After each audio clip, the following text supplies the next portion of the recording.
Okay, I just saw my reflection in the side glass, and I was gonna make a joke about the hat being on backwards because this thing's so damn fast that it blew my cap on. Hi. You see what this is? You see what this is, right? It's in the caption. 2024 Porsche Cayenne Coupe Turbo GT. I'm gonna just say a few words about this whole SUV coupe thing. I've never really bothered to talk about it. I mean, I reviewed an X6, an X4, and a couple of Audi Sportbacks, and this is in fact my first encounter with the Cayenne Coupe. And not because there haven't been any available in the fleet, it's just I don't like this compromised body style. I think it's silly. For the most part, most of these SUVs, which are big, bulky, beefy, look dainty with this kind of, more aerodynamic, more raked rear hatch. But it's really a personal thing.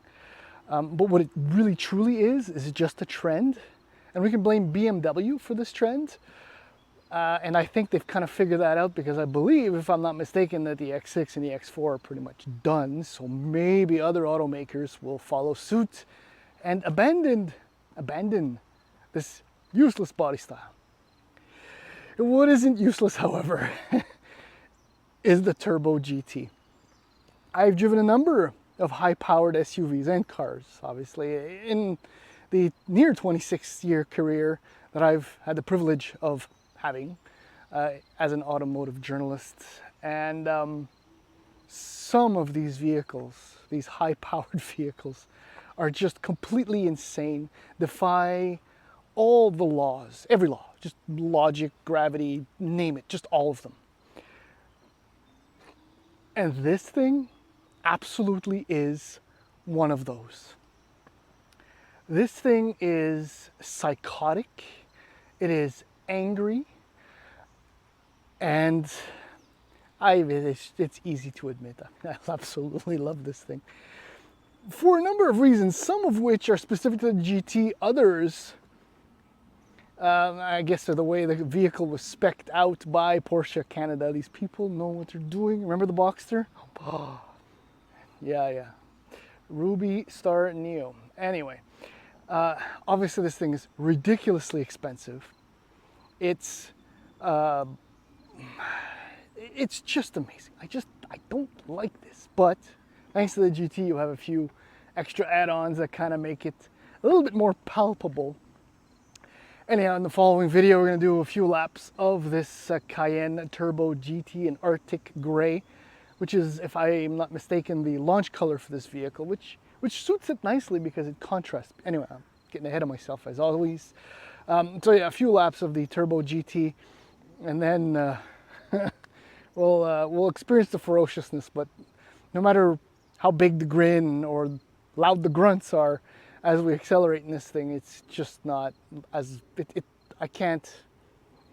The experience will not permeate, is that the word, through the screen, but I get to experience it. So, well, somebody's got to do this job.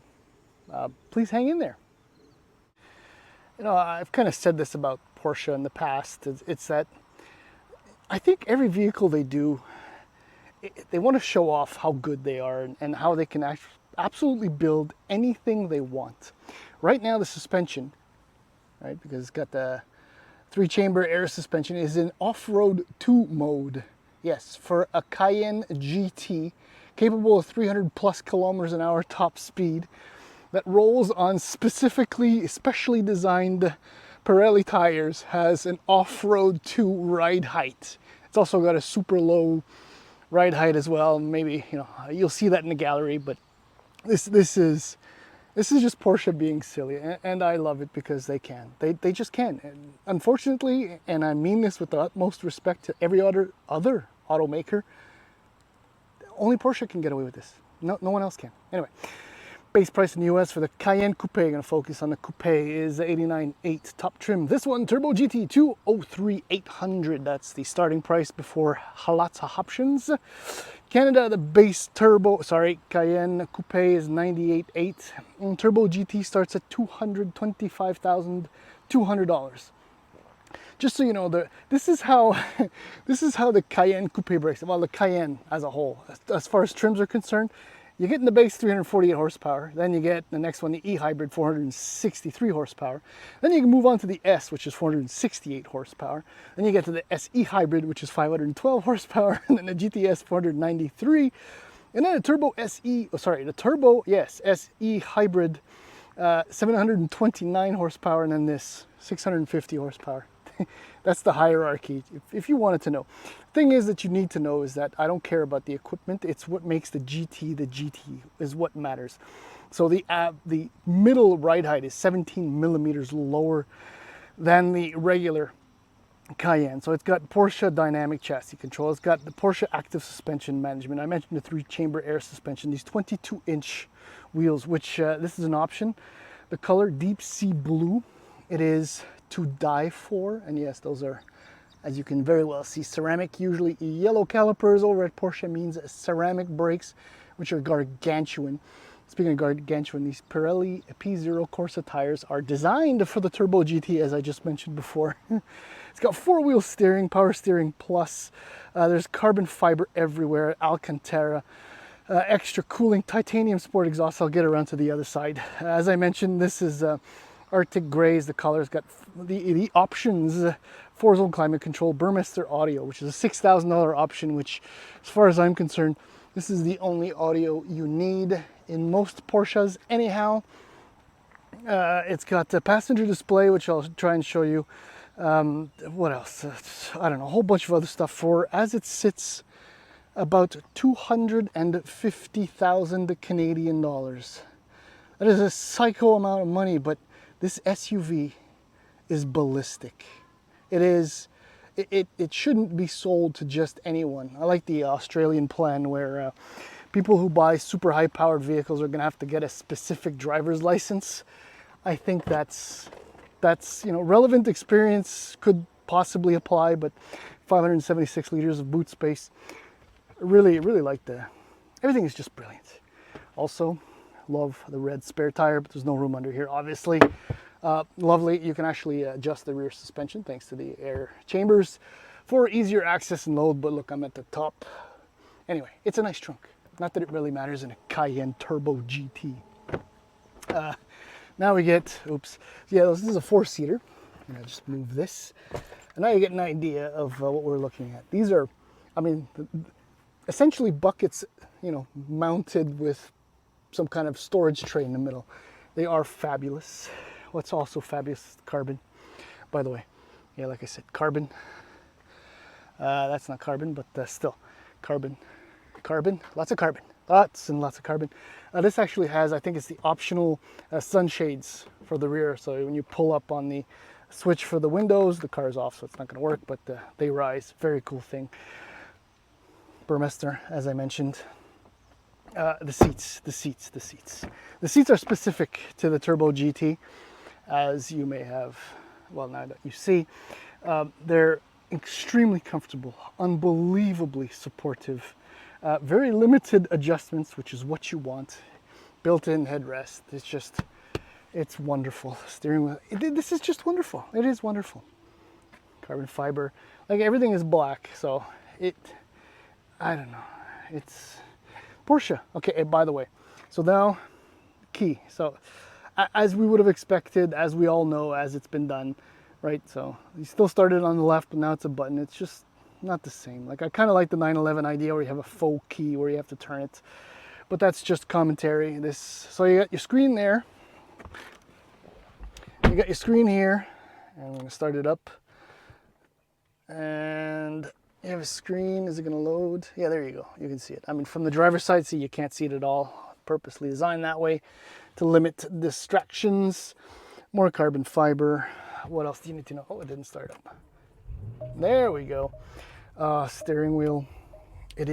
Steering wheel is thin, but so solid and grippy. Again, Porsche makes these things. Carbon fiber. Paddles. Storage is decent. This is kind of interesting where you can kind of see with the light and the reflection.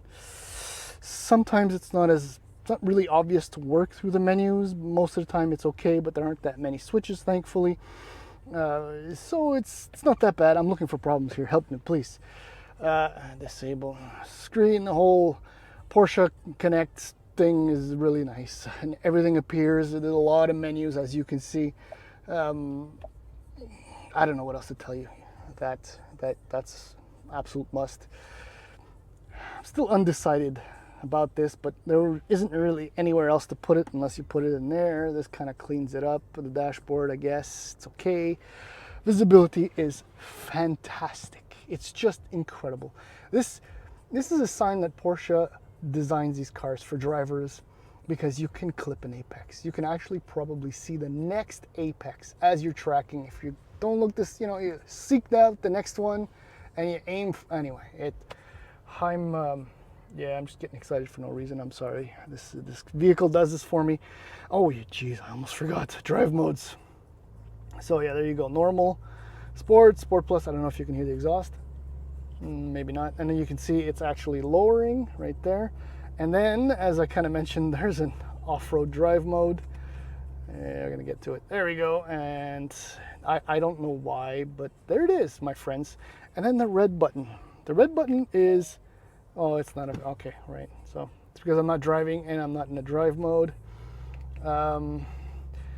Yeah, that's the explosion button. You can just switch it off. Oh, and by the way, when you do switch from drive mode to drive mode, if you're quick enough, you can actually quickly set the damper setting and the sport exhaust, which I think is phenomenally brilliant. Again, Porsche, thinking of everything.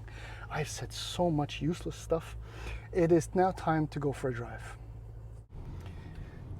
So as you can see, like there are houses around, and I'm in a very little urbanish area, and I'm just thinking the exact same thing I said kind of on a number of occasions in this video and in other Porsche reviews. It's just, Porsche can build anything.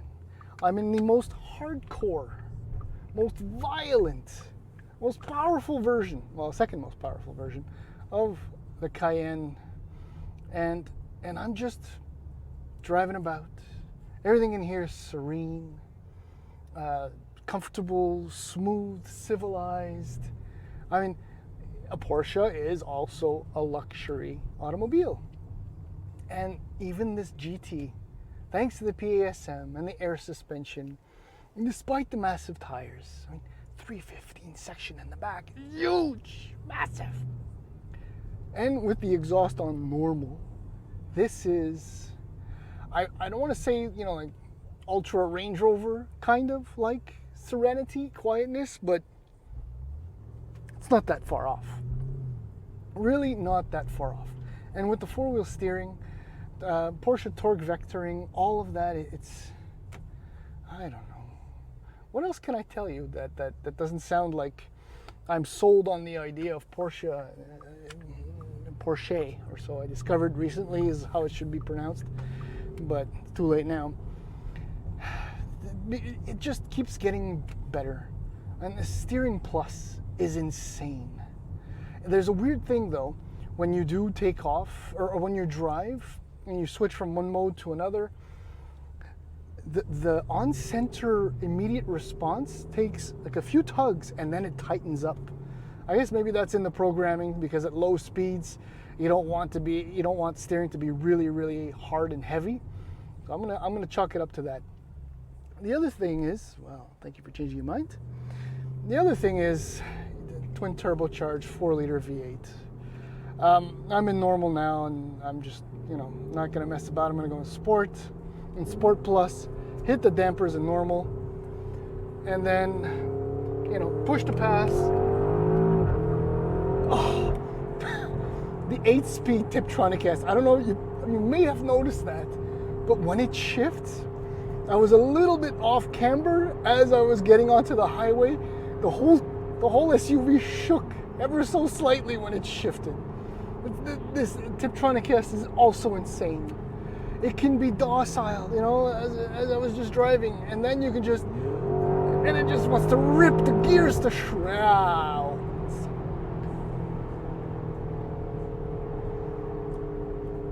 650 horsepower. So, see, the Turbo E hybrid has 729 horsepower, but because it's a plug-in, it weighs almost, I think it's 750 pounds more than this.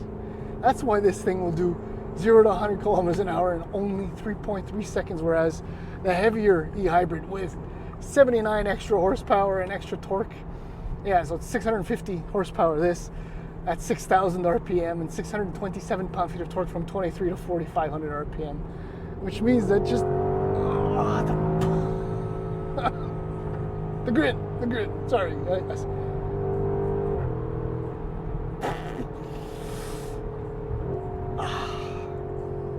it's just so good. My biggest problem with it is that I know I'm in an SUV because I feel like I'm sitting high, kind of on stilts. But when you tug at the wheel, and especially when you hit the brake and the ceramic brakes bite, this is an ultra high performance sports car. That's exactly what it is. I don't want to love it as much as I do, but it's just, there's no way that you can't. I mean, this is an RS Q8 fighter. A lot more money, but it's, I think, a lot more exclusive. It's a Urus competitor. It's DBX 707 competitor. And to a lesser extent, when it does inevitably come back, you know, a Grand Cherokee Trackhawk competitor as well. It's just one of those insane, unnecessary things that we humans absolutely love to spend all of our money on. And this one is just extra special. And I don't know, there's nothing else to say. This thing is just nuts. It's dangerously nuts.